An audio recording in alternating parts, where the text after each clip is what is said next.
రాజధాని పట్టిన కారణం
పట్టుకుంటే ఇంకా నిండుగా ఉంటుంది.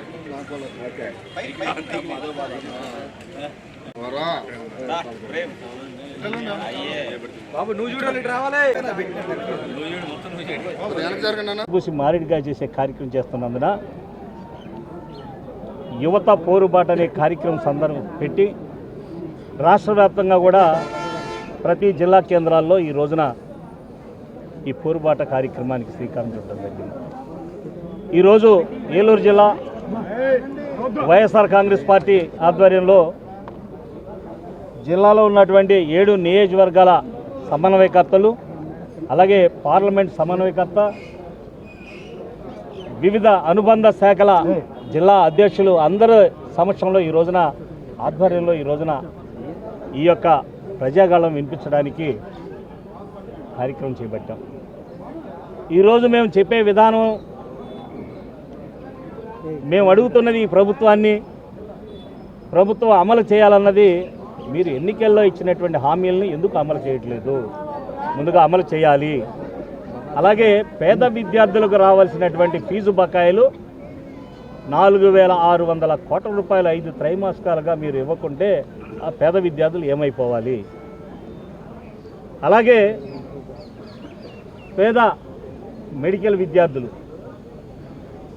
చరిత్రలో 100 సంవత్సరాల చరిత్ర తీసుకుంటే ఈ ఆంధ్రప్రదేశ్లో 11 ప్రభుత్వ మెడికల్ కాలేజీలు మాత్రమే ఉంటే జగన్మోహన్ రెడ్డి గారు 5 సంవత్సరాల్లో 17 మెడికల్ కాలేజీలకు కేంద్రం నుంచి అనుమతి తీసుకొచ్చి 5 కాలేజీలను సంవత్సరం ముందుగానే పూర్తి చేసి తరగతులు ప్రారంభిస్తే మరో 5 కాలేజీలు పూర్తయ్యే పరిస్థితుల్లో ఉండగా ఈ యొక్క 17 కాలేజీలను ఈ రోజున ఆ 17 ప్రైవేటు కాలేజీలు కూడా 17 కాలేజీలు కూడా ఈరోజు ఈ ప్రభుత్వం ప్రైవేట్ పరం చేయడానికి దొడ్డిదారులు ఎదుగుతుంది. అంతేకాకుండా వేలాది సీట్లు వచ్చేటువంటి మన ఆంధ్రప్రదేశ్కి వచ్చేటువంటి మెడికల్ సీట్లు అవసరం లేదు అని కేంద్రానికి లేఖ రాసినటువంటి ప్రభుత్వం సమాధానం చెప్పాలి. పేదవాడి బిడ్డ ఒక డాక్టర్ కాకూడదా అంటే ఉన్నటువంటి పెద్ద వాళ్ళు కోటీశ్వరులే డాక్టర్లు కావాలి, వాళ్లే డాక్టర్లుగా ఉండాలా? ఈ పేద కుటుంబంలో బిడ్డలు డాక్టర్ కావాలనే ఆశను మీరు నీళ్లు చల్లుతారా? కేవలం జగన్మోహన్ రెడ్డి గారు అనేటువంటి నాయకుడు ఈ రాష్ట్రానికి 17 మెడికల్ కాలేజీలు తీసుకొచ్చి చరిత్రలో ఎవరూ చేయలేనటువంటి 100 సంవత్సరాల్లో ఎవరు చేయలేనటువంటి సాహసం చేసి దానికి ప్రత్యేకంగా వేలాది కోట్ల రూపాయలు నిధులు హెచ్చించి నిర్మాణం చేస్తుంటే మీరు తట్టుకోలేక ఆ కళాశాలలో ఆ జగన్మోహన్ రెడ్డి అనేటువంటి పేరు ఉండకూడదు, ఆయన రూపం ఉండకూడదు, ఆయన చేసిన పనులు ఉండకూడదని వాటిని చిన్నభిన్నం చేయాలని ఆ కాలేజీలన్నింటిలో కూడా మరి ప్రైవేట్ పరం చేసి మీకు కావలసిన వాళ్ళకి దారదత్తం చేసుకోవడానికి మీరు ప్రయత్నాలు చేయటం అనేది దుర్మార్గమైనటువంటి చర్యగా మేము ఈ రోజున ఖండిస్తున్నాం. దాన్ని ఏదైతే మీరు ప్రైవేట్ పాలన చేయాలనుకుంటున్నారో మెడికల్ కాలేజీలని ప్రభుత్వం తరఫున మీ ప్రభుత్వం తరఫున అభివృద్ధి చేయండి. మీ అభివృద్ధి చేసి మీ పేరే పెట్టుకోండి. మీరు ఎలాగా జగన్మోహన్ రెడ్డి గారి పేరుంటే మీకు నిద్ర పట్టట్లేదు, మీ పేరే పెట్టుకోండి. కానీ పేద బడుగు వర్గాల బిడ్డలకి వాళ్ళ డాక్టర్ కావాలనేటువంటి ఆశను సఫలం చేయండి. అలాగే ప్రస్తుతం మరి బిడ్డలకు అమ్మఒడి దగ్గర నుంచి స్కూల్ బిడ్డల దగ్గర నుంచి హై స్కూలు కాలేజీ వాళ్ళకు కూడా మీరు ఇవ్వకుండా ఎగ్గొడుతున్నటువంటి వీటన్నిటిని కూడా మొత్తం పూర్తిగా ఏవైతే వెనకబడి ఉన్నాయో వాటిలన్నిటి కలిపి ఇచ్చే విధంగా మీరు ఇవ్వాలని ఈ రోజున ఈ కార్యక్రమం సందర్భంగా మేము ఖండిస్తున్నాం. అలాగే చంద్రబాబు నాయుడు గారు మీరు ఒక్కసారి కళ్ళు తెరవండి. కళ్ళు తెరిచి మీరు జగన్మోహన్ రెడ్డి గారు ఎంతసేపు ప్రతిరోజు జగన్మోహన్ రెడ్డి గారి వల్ల ఈ 5 సంవత్సరాలు రాష్ట్రం వెనకబడిపోయింది, రాష్ట్రం అధోగతి పాలైపోయింది. జగన్మోహన్ రెడ్డి వల్లే మీకు ఈ 5 సంవత్సరాలు నాశనం అయిపోయింది రాష్ట్రం. దాన్ని మేము అభివృద్ధి చేయాలంటే చాలా భయంగా ఉందని కూడా చెబుతున్నారు. మీరు అంత క్రితమే 14 సంవత్సరాలు ముఖ్యమంత్రిగా చేసినటువంటి నాయకులు మీకు రాజకీయాలన్నీ తెలుసు, కుతంత్రాలు తెలుసు, వెన్నుపోట్లు తెలుసు, ఎలా వెన్నుపోటు పొడిచి ఎలాగా గద్దెనెక్కాలో కూడా మీకు తెలుసు. కానీ జగన్మోహన్ రెడ్డి గారికి అలాంటివన్నీ తెలియవు. జగన్మోహన్ రెడ్డి గారికి ఒకటే, నోటి వెంట ఏదైతే మాట ఇచ్చామో ఆ మాట అమలు చేయడం కోసం ప్రాణాలు ఇవ్వడానికైనా సిద్ధపడతాడు. దేనికైనా సిద్ధపడి ఎన్నికల్లో ఇచ్చినటువంటి మాటను పూర్తిగా అమలు చేసినటువంటి పూర్తిగా పథకాలన్నీ ప్రజలకు పేద బడుగు వర్గాలకు అందించినటువంటి మహానుభావుడు.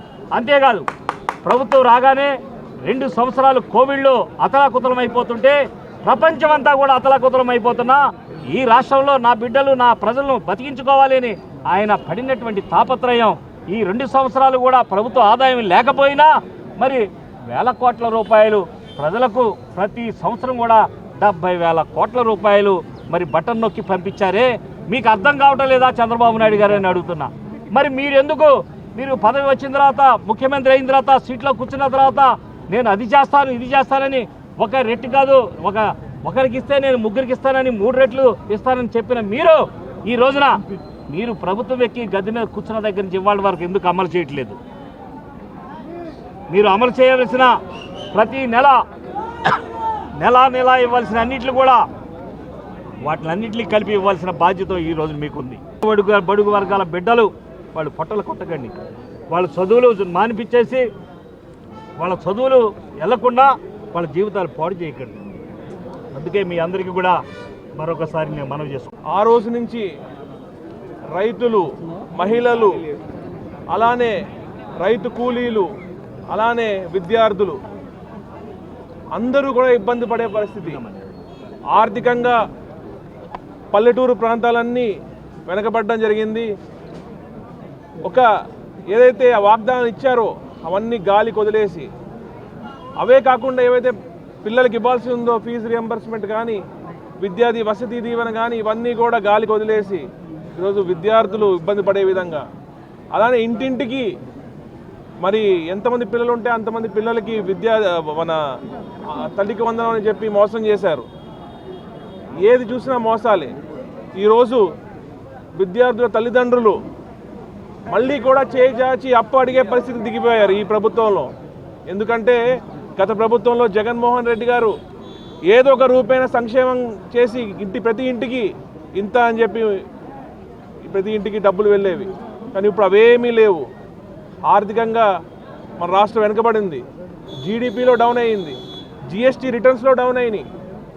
అనేక విధాలుగా రాష్ట్రం ఈరోజు వెనక్కి వెళ్తుంది కానీ ముందుకు వెళ్ళట్లేదు. ఎక్కడ చూసినా కరప్షన్. మరి ఇదే ఏలూరు పార్లమెంట్లో మరి ఎన్ని అభియోగాలు వస్తున్నాయి ఇక్కడ నాయకుల మీద, ఇక్కడ ఎమ్మెల్యేల మీద. మరి ఒకసారి ప్రజలందరూ కూడా గమనించాలి. మరి ఎక్కడ చూసినా అవినీతి, మరి ఎక్కడ చూసినా కూడా వారి పార్టీ వారికే, తెలుగుదేశం పార్టీ వారికే చేయాలి. వైఎస్ఆర్ కాంగ్రెస్ పార్టీ వారికి ఏ పని కూడా డైరెక్ట్గా కానీ ఇండైరెక్ట్గా కానీ జరగకూడదని చెప్పిన ముఖ్యమంత్రి మరి చంద్రబాబు నాయుడు గారు. మరి దీన్ని బట్టి అర్థమవుతుంది చంద్రబాబు నాయుడు గారి పరిపాలన ఏంటో. జగన్మోహన్ రెడ్డి గారు ముఖ్యమంత్రి అయిన వెంటనే ఒకటే చెప్పారు, కులం చూడొద్దు, మతం చూడొద్దు, ప్రాంతం చూడొద్దు, పార్టీ చూడొద్దు, నాకు ఓటు వేసిన వారికి వేయని వారికి అందరికీ మంచి జరగాలి అని చెప్పి జగన్మోహన్ రెడ్డి గారు చెప్పడం జరిగింది. మరి ఇక్కడ 40 years ఇండస్ట్రీ అని చెప్పుకునే చంద్రబాబు నాయుడు గారు మా పార్టీ వాళ్ళకి తప్ప వేరే పార్టీ వాళ్ళు చేయొద్దు అని చెప్తున్నారు. మరి దీన్ని బట్టి అర్థం చేసుకోవచ్చు ఇక్కడ రాక్షస పాలన జరుగుతుంది ఈ రాష్ట్రంలో. కాబట్టి ప్రతి ఒక్కరు ప్రజలందరూ కూడా ఈ ప్రభుత్వాన్ని నిలదీస్తున్నారు. కాబట్టి మీరు ఏవైతే హామీలు ఇచ్చారో ప్రతిదీ కూడా నెరవేర్చాలని చెప్పి వైఎస్ఆర్ కాంగ్రెస్ పార్టీ తరఫున మా పెద్దలు దూరనాగేశ్వర గారు ఇక్కడ అందరూ వచ్చి రావడం జరిగింది. వాళ్ళందరి తరఫున డిమాండ్ చేయడం జరుగుతుంది. ఈ రోజున యువత పోరు అనే కార్యక్రమాన్ని మా రాష్ట్ర అధినాయకత్వం ఇచ్చిన పిలుపు మేరకు మన ఏలూరు జిల్లా నుంచి నలుమూలల నుంచి బాధితుల తల్లిదండ్రులు, పార్టీ కార్యకర్తలు అందరూ పార్టీకి సమిధులై స్వచ్ఛందంగా కలెక్టర్ ఆఫీస్ దగ్గరికి వచ్చి కలెక్టర్ గారి వినతిపత్రం ఇవ్వడం జరుగుతుంది.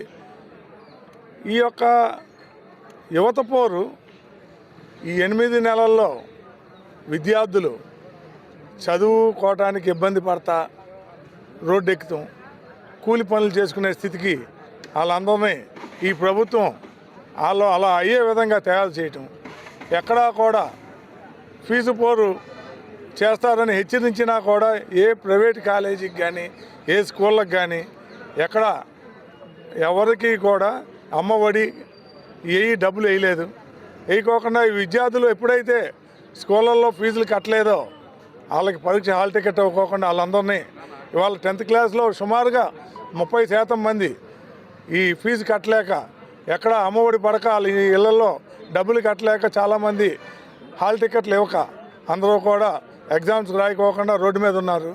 కాబట్టి ఈ టైంలో ఆ గవర్నమెంట్ ఆ ప్రభుత్వాన్ని మేలుకొలుపు చేయడానికి మా రాష్ట్ర నాయకత్వం మా అధినాయకుడు ఇచ్చిన పిలుపు మేరకు మేమందరం కలెక్టర్ ఆఫీస్ దగ్గర కలెక్టర్ గారిని కలవడానికి వచ్చాం. కాబట్టి ఇవాళైనా ఈ కూటమి ప్రభుత్వం ఆలోచించాలి. పేద విద్యార్థులు, యువత మీరు ఆ రోజు చెప్పిన మాటకి నమ్మి మీ వెనకాల ఓటేశారు. కాబట్టి ఈ కూటమి ప్రభుత్వం 8 నెలల్లోనే అందరినీ నట్టేట ముంచి మేము చేయలేము ఈ పనులు, మేము ఈ మాటని తప్పు చేసామన్న మాట ముఖ్యమంత్రి గారే మాట్లాడారు. ఓటేసుకునే రోజున తెలియదా ఈ మాట్లాడిన మాటలకి మనం రేపొద్దున వీళ్ళందరికీ న్యాయం చేయాలని ఇవాళ చేయకోకుండా అందరినీ రోడ్డు మీద పడేటట్టు చేసి కూలీ నాలీ చేసుకుంటా కుటుంబంలో చదివించలేక పిల్లల్ని విదేశం పంపితే మా అందరి కుటుంబాలు బాగుపడతాయని ఈ దిగుతగతి వారి ఆలోచనని జగన్మోహన్ రెడ్డి గారు అమలు చేసిన విధానానికి ఇంగ్లీష్ మీడియం చదువులని అటకెక్కించి మీరు ఇవాళ ఈ విద్యని వైద్యాన్ని అటకెక్కించేశారు. కాబట్టి ఇవాళకైనా కూటమి ప్రభుత్వం కళ్ళు తెలిసి ఈ యొక్క ఆపేసిన హామీలన్నీ కూడా అమలుపరచాలని కోరుకుంటూ మేము కలెక్టర్ గారిని కలవడం జరుగుతుంది.